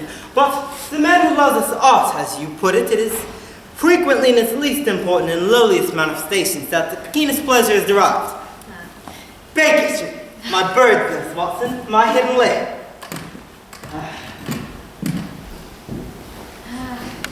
Dusty from this use. How pleased am I, Watson? And how surprised to be pleased. Perhaps it is simply my pipe. Let us have a fire, Watson, and examine the degraded state of man. Oddly, Watson, in your little records of our cases, which you have been good enough to draw, you have given prominence not so much to the call celibacies and sensational trials in which you have figured, but rather to those incidents which may have been trivial and of themselves, but with a good room for those faculties of deduction and of logical synthesis to which I've made my special progress. Despite depressing charges of sensationalism, A false charge. If I claim full justice from my art, it is because it is an impersonal thing, a thing beyond myself. Crime is common, logic is rare. What I accuse you of is degrading what should have been a series of lectures into a series of romanticized tales with your published accounts. Well, it seems to me that I have done full justice in the matter. In any case, days of great cases are past. My own little agency declines into practice for finding lost appendices and giving advice to young ladies from boarding schools. Read this. Dear Mr. Holmes, I am very anxious to consult you as to whether I should or should not accept a situation offered to me as a governess. I shall call tomorrow if it is not an inconvenience. Yours faithfully, Violet Hunter. Do you know the young lady? Not I. But we may assume that to be her ring. Let us hope that it turns out to be of more interest than we suppose. Let us remember the affair of the blue carbuncle, which seemed a mere whim at first, developed into a serious investigation. Come in. You will excuse my trouble. sure, but I have had a very strange experience. And as I have no parents or relations to whom I could ask for advice, I thought perhaps you would be kind enough to tell me what I should do. Pray, take seat, Miss Hunter. We shall be happy to serve you. I have been a governess for 5 years in the family of Colonel Spence Monroe, but he was transferred to Halifax in Nova Scotia, so that I found myself without a situation. My money ran short, and I must admit, at wit's end. There was a well-known agency for governesses in the West End, called Westaways, managed by a Miss Stropper, who sits in the little office, and the ladies seeking employment wait in an anteroom, and are called in if she has anything that might suit them. Well, when I called last week, she asked me in. A prodigious man gave me a start when I entered and said, You were looking for a situation, miss? "Yes, sir." A governess? "Yes, sir. And what salary do you ask? I had £4 a month at my last place." Tut, tut, sweating, rank sweating. How could anyone ask so pitiful a sum of a lady with such attractions and accomplishments? "I have only a little French, a little German, music, drawing..." Tut, tut, that is all quite beside the question. The point is have you or have you not the bearing and deportment of a lady? If you have not, you are not fitted for the rearing of a child who may play a considerable role in the history of the country. Your salary with me, madam, would begin at £100 a year.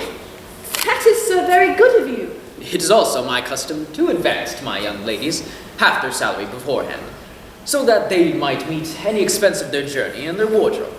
"May I ask where you live, sir?" Hampshire. Charming rural place, the Copper Beaches, 5 miles on the far side of Winchester. Oh, it is the dearest country, my dear young lady, and the loveliest country house. "And my duties, sir?" One child, one dear little romper, just 6 years old. Oh, if you could see him killing cockroaches with a slipper. Smack, smack, smack, all gone before they could wink. Ha! "My sole duties then are to take charge of a single child." No, not the soul, my dear young lady. Your duty would be, as I'm sure your good sense would suggest, to obey any little commands as my wife might give, provided always as they were such commands as a lady might with propriety obey. "I see no difficulty, sir." Quite so. In dress, for example, if you were given a dress to wear, you would not object to our little whim? "No, I do not believe so." Or to sit here or sit there, that would not be offensive to you? "Oh, no." Or to cut your hair quite short before you come to us? "I'm afraid that is impossible." And I'm afraid that is quite essential. It is a little fancy of my wife, and ladies' fancies, you know, must be supported. And so you won't cut your hair? "No, sir, I really could not." Oh dear. Pity. In other regards, you would have done quite nicely. In that case, Miss Dover, I'd best inspect a few more of your young ladies. Do you desire your name to be kept upon the books? "If you please, Miss Stover."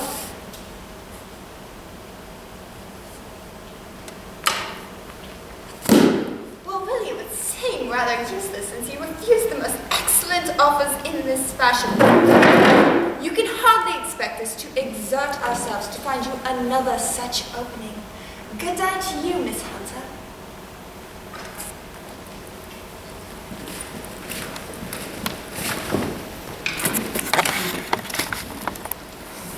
Well, Mr. Holmes, when I got back to my lodgings and found little enough in the cupboards and 2 or 3 bills upon the table, I began to ask myself whether I had not done a very foolish thing. After all, if these people had odd behaviors, they were at least willing to pay for their eccentricity. I then received this letter from the gentleman himself.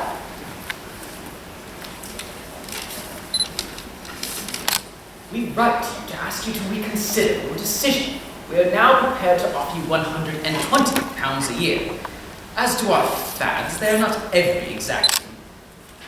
My wife is fond of a particular shade of violet and would wish you to wear such a shade in the morning. We have one belonging to my daughter, Alice, now in Philadelphia, so you will bear no expense. As regards your hair, I fear we must remain firm upon that point. Do come, I'll meet your train. Yours faithfully, Jethro Lucas. Quite remarkable. Mad as a March hare, if you ask me. How would you advise me? I confess, I should not like to see a sister of mine in that situation, but As I have no data, I may have no opinion. Perhaps his wife is a lunatic, whom he wishes to keep from an asylum. Oh, but the money, Mr. Holmes, the money! The pay is good. Too good. With that, I'm uneasy. Why should he pay you £120 and get out of that pig for 40? If you should find yourself in any danger. Danger?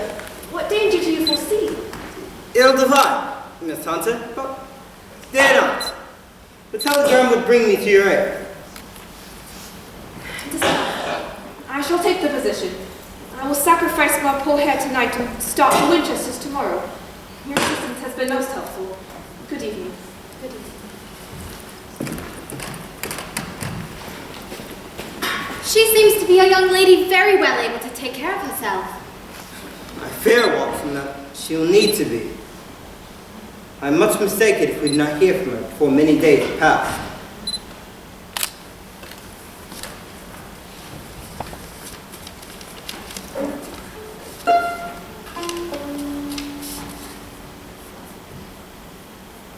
Is it?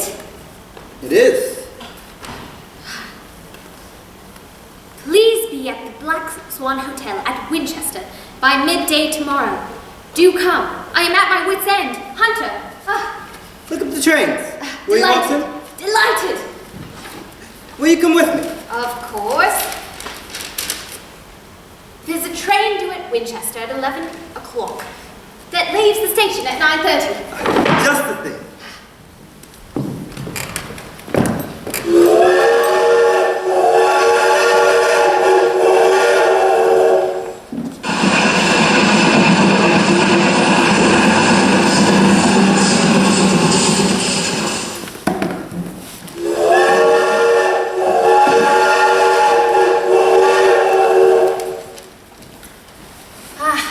Wonderful. Look at all the little red and grey roofs of the farms peeping out amidst the bright green of the new foliage. Are they not fresh and beautiful homes? It is one of the curses of a mind like mine that I look at everything with reference to my own special subject. You look at scattered houses and see beauty. Yes. I feel only the impunity with which crime may be committed there. What? Crime in these dear old homesteads? They always fill me with a certain horror. The lowest and vilest alleys in London do not present a more dreadful record of sin than does the smiling and beautiful countryside. Good heavens, Holmes. But the reason is quite obvious.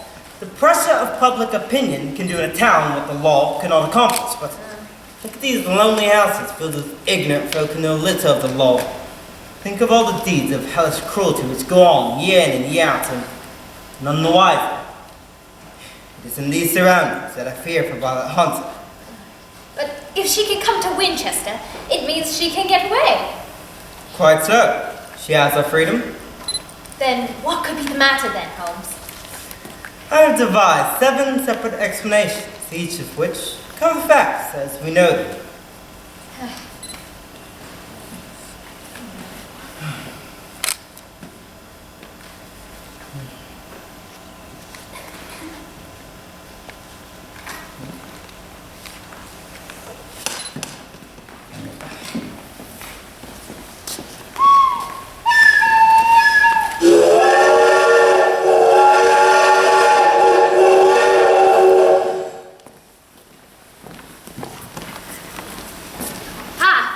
The Black Swan Hotel, just over there. But I do not see the young lady. It is time for tea, Watson. It is there that we shall find her. So very kind of you both to come. I do not know what I should do. Pray, tell us. What's happened? I will do so, and I must be quick. I got Mr. Rucastle's leave to come to town until 3, though he little knew for what purpose. Everything in its due order. When I came down, I was met by my employer. The home is called Cobb Beaches, for a stand of trees directly before the house. I was introduced by him to his wife and child.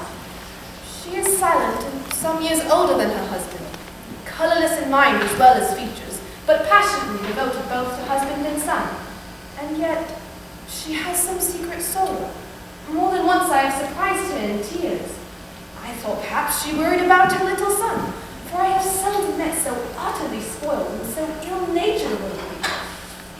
alternated between savage bits of passion and gloomy intervals of sulking.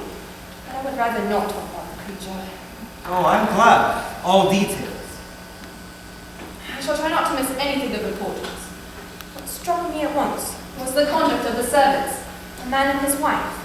The man, taller, is rough and uncouth with a perpetual smell of drink. His wife, silent and sour with piercing eyes. On the third day, I was asked to put on this dress, which could not have been a better fit if I was measured for it. They commanded me to sit in a chair facing away from the window. Mr. Rucastle, then walking behind me, began to tell a series of the funniest stories one can imagine, and I laughed until I was quite weary. Then, suddenly, Mr. Rucastle said I must immediately go to little Edward in the nursery. 2 days later, the same performance, and I was handed a yellow-backed novel and he begged me to read aloud to him. After a few minutes, he suddenly ordered me to cease and to change my dress.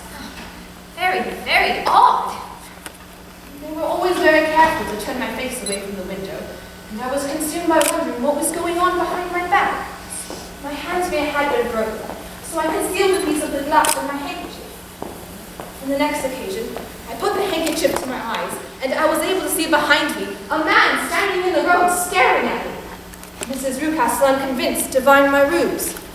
Jethro, there is an impertinent fellow along the road who stares up at Miss Hunter. No friend of yours, Miss Hunter. I know no one in these parts. Dear me, I'm very impertinent. Kindly turn around, Miss Hunter, and motion him to go away. Surely it would be better to take no notice. No, we should have him loitering here always. Kindly turn around and wave him away.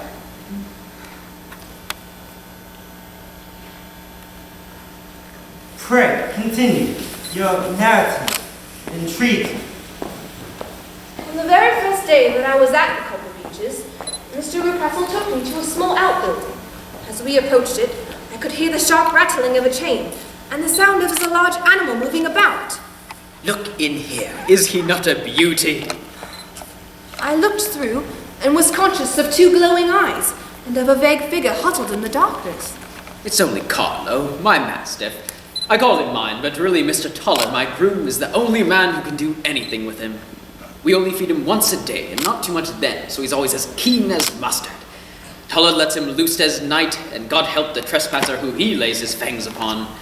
Oh, Miss Hunter, never on any pretext step foot over the threshold at night, for you might lose your life. The warning was no idle one, for 2 nights later I happened to look out of my bedroom window about 2 o'clock in the morning, and there in the moonlight was a giant dog standing sentry, and then vanishing into the shadows. It sent a chill to my heart. Very understandable. As I could sleep no more, I had, as you know, cut off my hair in London, leaving a great coil of it in the bottom of my trunk. Well, on that night I noticed the 3rd drawer of the dresser was locked, so I took out the keys I had been given by Mr. Rucastle, and the first key fit perfectly. But in the drawer was my coil of hair, the same particular tint and the same thickness. I searched through my trunk, and the coil of my hair was still there. I laid the 2 dresses together, and they were identical. More and more interesting. The very next day, I met Mr. Rucastle exiting a wing of the house that was always locked. His face was red, his brows crinkled with anger, the veins standing out at his temples. He spoke not a word, but rushed past me and hurried without a word or look. Curiosity aroused, I strolled round to the side of the mysterious wing. There were 4 windows there, 3 dirty and 1 shuttered up. Ah, Miss Hunter, there you are. You should not think me rude if I passed you without a word. I was preoccupied with business matters. I was in no way offended, sir. You seem to have quite a suite of spare rooms up there, and one of them has the shutters up. Ah, you are very alert. Photography is one of my hobbies. I've made my darkroom there. Observant, most observant. You shall soon know all about me, eh? Your pardon. Would you call his remark jesting? I read suspicion there. Annoyance, perhaps, but no jest. I understood then there was something about that suite of rooms which I was not to know. At any rate, I was keenly on the lookout for any chance to pass the forbidden door. Chance you found, Emily. Indeed, Mr. Holmes, yesterday. Besides Mr. Rucastle, both Tola and his wife find something to do in that suite of rooms. And I once saw him carrying a large black linen bag through the door. Yesterday evening, Tola was very drunk, and I saw there was a key in the door, and the Rucastles were downstairs. Ah, an admirable opportunity. I turned the key gently and passed in. There was a passage in front of me, unpapered and uncarpeted. 3 doors in a line. The first and third were open, but the center door was closed. And across the outside of it was a steel bar, padlocked at one end to a ring in the wall and fastened with a stout cord. The door itself was locked as well, and the key was not there. The barricaded door corresponded clearly with the shuttered window outside, and yet I could see by the glimmer of light beneath it that the room was not in darkness. Evidently, there was a skylight which let in light from above. I suddenly heard the sound of steps inside the room, and saw a shadow moving backward and forward against the slit of dim light which shone out from underneath the door. A mad and reasoning terror rose up in me at the sight, and I turned and ran, straight into the arms of... So it was you then. I thought it must be when I saw the door open. Frightening me. My dear young lady, my dear young lady, what is frightening you? I was foolish enough to go into the empty wing, but it was so lonely and weary that I ran out again. Only that? Why? What did you think? Why do you think I keep this door locked? I'm sure I don't know. It is to keep people out who have no business being there. You see? I'm sure if I had known. Well, you know now. And if I ever catch you step footing over the threshold again, I'll throw you to the mastiff.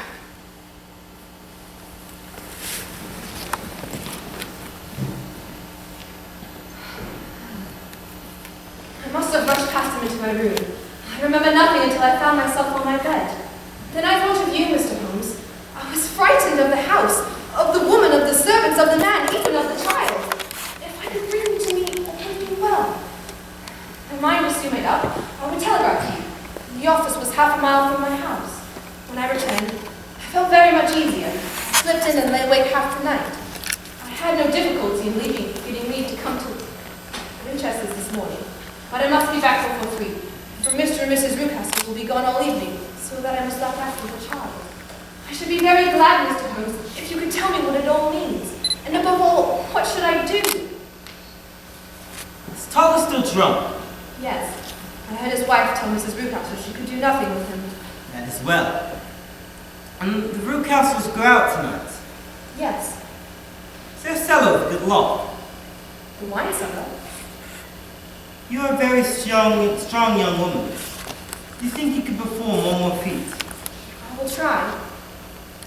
We'll be at the Cover Beaches, Watson and I, at 7 o'clock.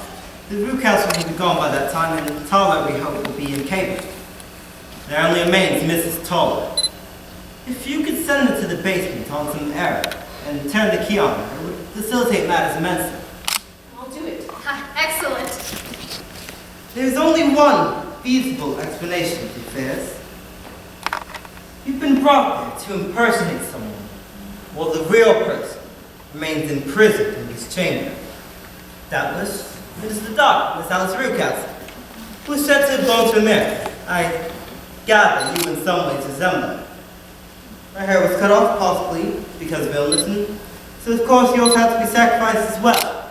The man in the road was undoubtedly some friend of his, perhaps a fiancé. The dog, so there's not to prevent him from endeavoring to communicate with her. All quite clear. The most serious point in the case is in the disposition of the child. But what has that to do with it, Holmes?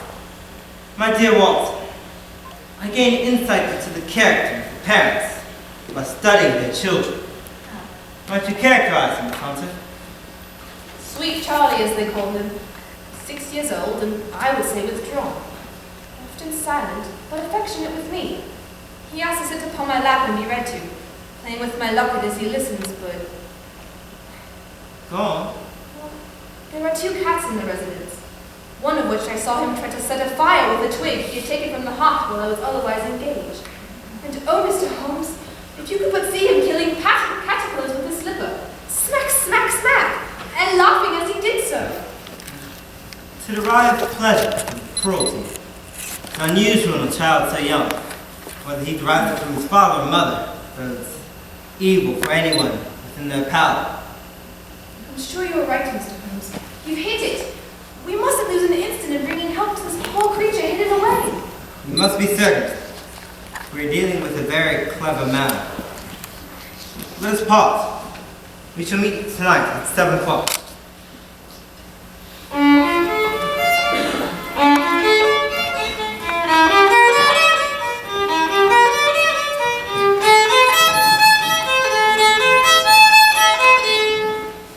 Thank heavens you are both here. Have you managed it? Yes. And the thudding you hear is Mrs. Toller locked in the cellar. Her husband lies snoring on the kitchen rug. Here are his keys, which are a duplicate of Mr. Rucastle's. See here, you've done very well indeed. Now, lead the way, and we'll put an end to this black business. Now, Watson, put your shoulder to it, and we shall make our way in.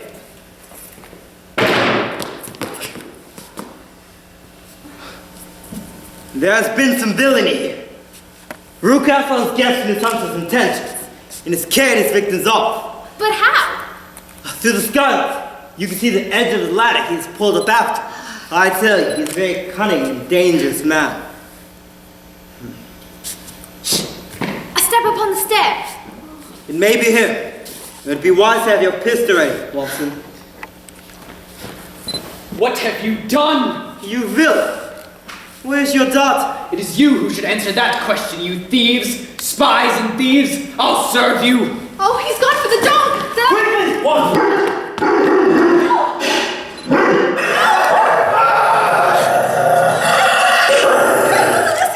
My God! Someone has loosed the dog! He's not been fed for 2 days!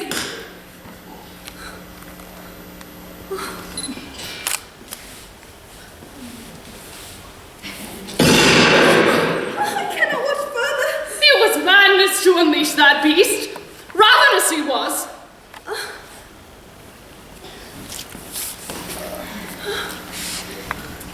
I was forced to shoot the animal. Rucastle lives, still though badly torn. He must be attended to. Oh, Mrs. Toller. Yes, miss. Mr. Rucastle let me out when he came up to you. And miss, it's a pity you didn't let me know what you were planning. I would have told you your pains were wasted. It's clear that Miss Toll knows more about this matter than anyone else. I shall send for the surgeon to attend to Rucastle. Come along, Mr. Toller. Let's get that. Tell us, what has happened? She was never happy at home, Miss Alice wasn't. From the time that her father married again. She was slighted like and had no say in anything, but it was worse for her after she met a young Mr. Fowler at a friend's home. Miss Alice had rights of her own by will, but so quiet and patient she was that she left all in Mr. Rucastle's hands. But when there was a chance of her husband coming forward, who would ask for all that the law would give him, her father thought it time to put a stop to it. He tried to make her sign a paper so that, whether or not she married, he could still use her money. She wouldn't do that a bit. So he dunned her and worried her until she got ill. For 6 weeks, sir, she was on death's door. She got better at last, all worn to a shadow with her beautiful hair cut off. But that didn't make no change in her young man. Stuck to her like glue, he did, as true as a man could be. Very clear, my dear Mrs. Toller. I can deduce the rest. Mr. Rucastle, I presume, then imprisoned her. Yes, sir. Her persevering Mr. Fowler blockaded the house and convinced you, did he not, that your interests were the same as his? He was a kind-spoken, free-handed gentleman. He provided this hard drink for your husband and allowed it to be ready at the moment your master had gone out. You're a wonder, sir, right you are. She has escaped to a man devoted to her. Yes, sir, ma'am. I think, Watson, we'd best escort Miss Hunter back to Winchester. Yes. A great pleasure, Miss Hunter. I owe thanks beyond measure to you both.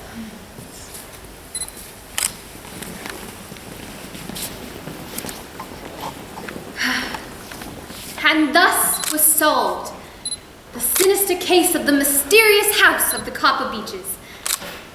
Mr. Rucastle survived, but was a broken man.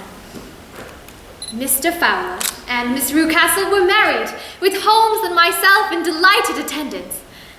As for Miss Violet Hunter, my friend Holmes, rather to my disappointment, manifested no further interest in her once her case ceased to consume him.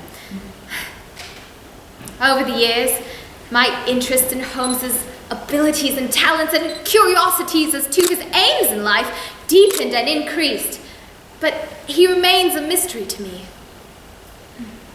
He plays on, a music complex, beautiful, and absorbing, but in the end remote and unknowable.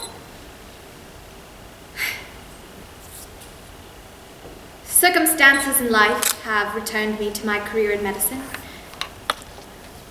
Holmes's talents and extraordinary abilities no longer my greatest fascination. Baker Street is empty and still. Holmes's whereabouts are not known to me. They say he died in a terrible tumble of 800 feet off the heights of the Reichenbach Falls in Switzerland. It seems unlikely. Perhaps a mysterious ruse. He may be gone from my life, but my deductions lead me to believe that he will not be absent from yours.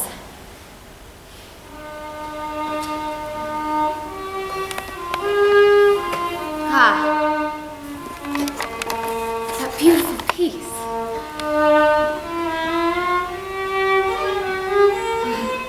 He always called his playing technically proficient, but too logical.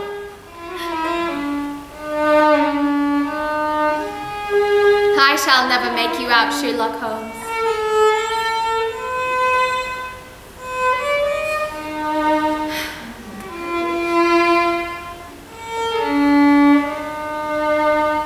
Well played.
And supporting our little club on campus. If you would like to continue supporting us, we have t-shirts for sale outside as you leave.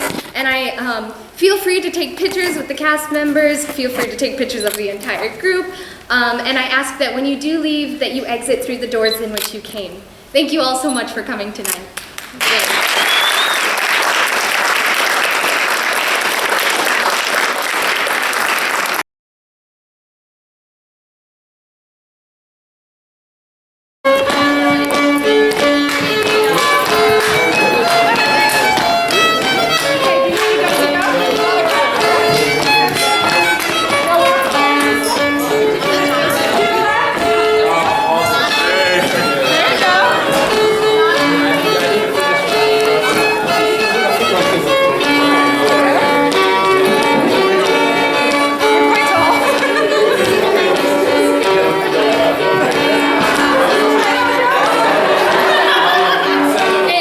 Hey!